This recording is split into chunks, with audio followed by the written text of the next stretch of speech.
the lost key and the clocks ticking.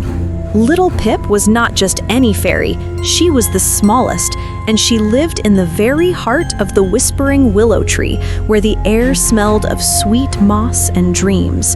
One evening, Pip was supposed to gather the last drops of dew from the moon petals, but she got distracted by a dazzling firefly race. She zipped through the twilight air, faster and faster, until she looked around and gasped. The familiar glowing lanterns of the willow were gone. The sky was turning indigo, and the woods around her were dark and silent. She was hopelessly lost. Just as a shiver ran down her translucent wings, a strange sound began nearby. A low, rhythmic, mechanical ticking tock. The sound was unnervingly loud, certainly louder than any natural sound in the forest. Pip, shivering and curious, fluttered low to the ground and found the source, a gigantic, rotting grandfather clock, standing alone in a clearing where no clock should be. It was covered in ancient ivy, and its wooden door creaked open slightly, revealing a small, dry, relatively safe space inside. "Perfect," Pip whispered. "A place to hide until morning." She slipped inside, intending to rest, but as she looked up at the clock face, it seemed to look back. The glass was suddenly covered in swirling green mist. Then, with a deafening clunk, the wooden door slammed shut and the colossal bronze hour hand began spinning wildly, trying to squash her. Pip barely dodged the spinning hands, tumbling down into the base of the clock, where the heavy weights hung. The spinning stopped as suddenly as it began. As she caught her breath, she noticed something wasn't right with the weights. Instead of iron, one was carved wood with a tiny piece of parchment tucked underneath. She pulled it out. Written in panicked, faded ink were 3 words: "Countdown to the Great Freeze." Pip realized this wasn't just a clock, it was a timer for something terrible. Before she could panic, a sudden absence of light made her look up.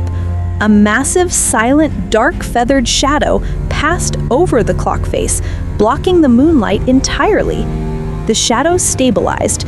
It wasn't just a shadow, it was the largest owl she had ever seen, perched directly on top of the clock. But this owl was odd. It was wearing a tiny silver monocle and seemed to be studying the clock's cryptic mechanisms. "He's looking for the timer," Pip thought. She had to get out. Searching frantically, her tiny hand brushed against a small, tarnished brass key tucked into a corner of the clock's inner wall. As she grabbed it, the owl noticed the door was slightly ajar and began pecking sharply at the glass. At that exact moment, the key in Pip's hand began to vibrate and glow, pulling her forward toward the deepest, darkest part of the woods. Pip didn't hesitate. She flew out of the clock just as the glass shattered under the owl's beak. The glowing key was now lighting a narrow, moss-covered trail that seemed to appear only when the key shone upon it. She zipped down the path, the great hooting owl swooping low behind her.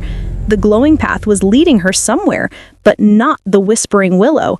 It opened onto a small, moonlit pool, and blocking the only clear path on the other side was a large, grumpy gnome fast asleep on a flat rock.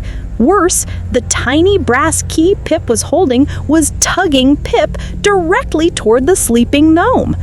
Pip cautiously approached, realizing why the key was so insistent. The gnome wasn't just sleeping, he was resting his massive, rough hand directly on a decorative silver pin, a pin Pip suddenly recognized as the master key to the Whispering Willow.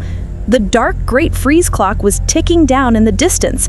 The brass key Pip held suddenly rattled, and a tiny decorative bell detached itself. She flew directly to the gnome's ear and rang the bell sharply. The gnome shot awake, grumbling, and when he saw Pip, he demanded, "Answer my riddle, or you don't pass. I have cities but no houses. I have mountains but no trees. I have water but no fish. What am I?"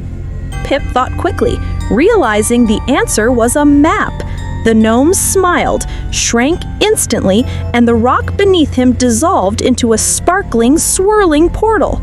Pip didn't wait. She flew into the magical opening just as the great freeze clock's final tick echoed across the silent forest.